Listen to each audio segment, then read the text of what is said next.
அம்மை இறங்கி எண்ணெய் தண்ணியெல்லாம் ஊற்றியாச்சு. பேக் டு நார்மல் ரொட்டீனுக்கும் வந்தாச்சு. எண்ணெய் தண்ணி ஊற்றுனதுக்கப்புறம் நாட்டுக்கோழி சாறு கொடுக்கணும். அதனால பாதி கறி குழம்புக்கு எடுத்துகிட்டு பாதி கறி சாறு வைக்கிறதுக்காக எடுத்துட்டேன். அதில் கொஞ்சம் வெங்காயம், பூண்டு, ஜீரகம், மிளகு, கருவேப்பிலை, கொஞ்சம் உப்பும் போட்டுட்டு 1 ஸ்பூன் சிக்கன் பொடியும் போட்டுட்டு நல்லா கறி வறுத்துட்டு தேவையான அளவு தண்ணி ஊற்றி மூடி வச்சுட்டு கொஞ்சம் நேரம் நல்லா கொதிக்கட்டும்னு வச்சாச்சு. இப்போ நல்லா கொதிச்சிருச்சு.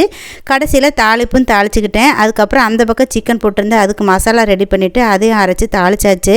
என் பையன் பார்த்திங்கன்னா சிக்கன் சாப்பிட மாட்டான். அதனால் எப்படியாவது இது கொடுத்துடணும் அப்படிங்கிறதுக்காக மருந்துக்காக குடிக்கணும்னு சொல்லியிருந்தேன். மாட்டவே மாட்டேன்னு சொல்லியிருந்தான். சரி எப்படியோ ஒன்று குடிக்க வச்சுட்டேன். குடிச்சதுக்கப்புறம் வாமிட் வர மாதிரி இருக்குதுன்னு சொல்லி அதுக்கப்புறம் சாக்லேட்டு அதுக்கப்புறம் பொட்டுக்கெல்லாம் எல்லாம் தின்னு எப்படியோ ஒரு வழியாக சரி பண்ணியாச்சு. ஒரு வழியே சாறு குடிக்க வச்சாச்சு. ஆனால் சிக்கன் சாப்பிடவே மாட்டேன்ட்டான். கூடவே ரசமும் வச்சாச்சு. நம்ம கிச்சனில் சண்டேவே இருந்தாலுமே பருப்பு இல்லாமல் முழுமையே அடையாது. அதனால பருப்பும் வச்சாச்சு.